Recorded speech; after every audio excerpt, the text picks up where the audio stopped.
Imagine your country is going through a huge political crisis. You have a new leader and several states have new governments. To add to this, not only is your country facing political crisis, but also economical, health, and defense. And then, the worst thing that could ever happen happens. The coronavirus hits Malaysia. Malaysia was in some serious trouble.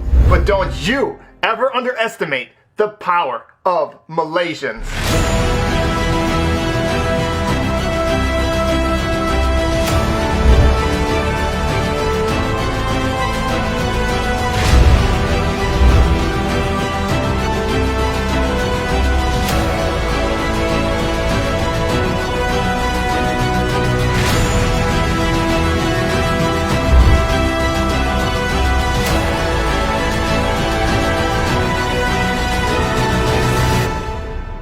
Here are 15 ways that Malaysia did the impossible. Number 15, donations and volunteer organizations.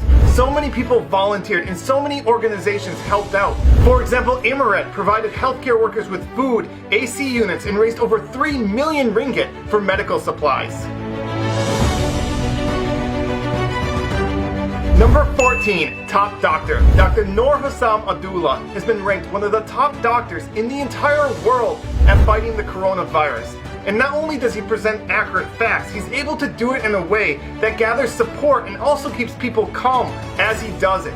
Number 13, the movement control order and the enhanced movement control order. These things are not easy to pull off, and it took so many people in different organizations to work together to have them work.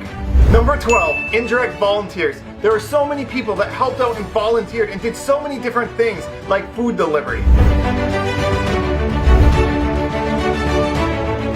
Number 11, building temporary hospitals.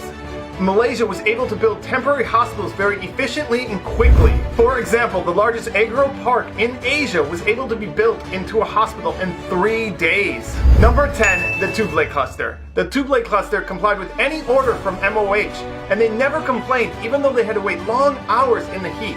Number 9, banks. Banks lent to the borrowers for 6 months. Number 8, universities. Universities allowed students to stay for free and provided them food as well. Number 7, stipends. Nearly 4 million homes received up to 1,600 ringgit. Number 6, ignoring politics. Opposition leaders came together and forgot about politics for the good of Malaysia. Now that is really cool. Number 5, protecting the most vulnerable. Malaysia did a great job in protecting those that were most vulnerable, homeless and foreign workers. They were put in public halls and provided a tent. Number 4, Malaysians returning home. Malaysians returning home from overseas were provided a free hotel, free food, and COVID-19 testing during their 2-week quarantine.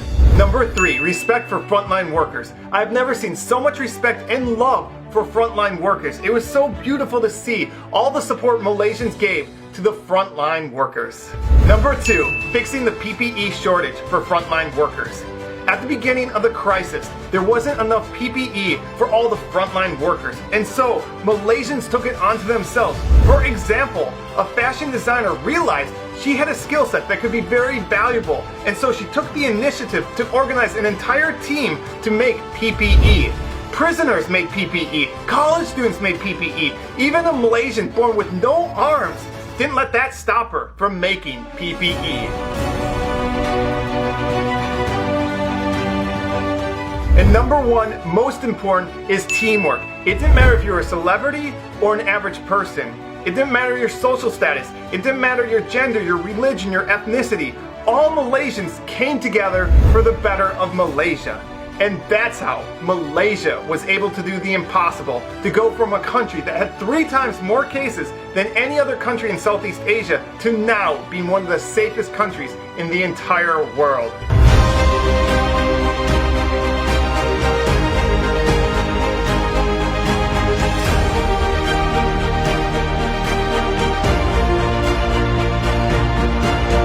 And lastly, I'd like to thank all the Malaysians that helped make this video possible. So many of you wrote to me, sent me videos and pictures, and specifically Pacific Baku, who's a motorcycle rider, let me take lots of his footage, along with Q Productions, who took beautiful drone shots. And you can find links to their channels in the description. So thank you to all of you who helped make this video possible.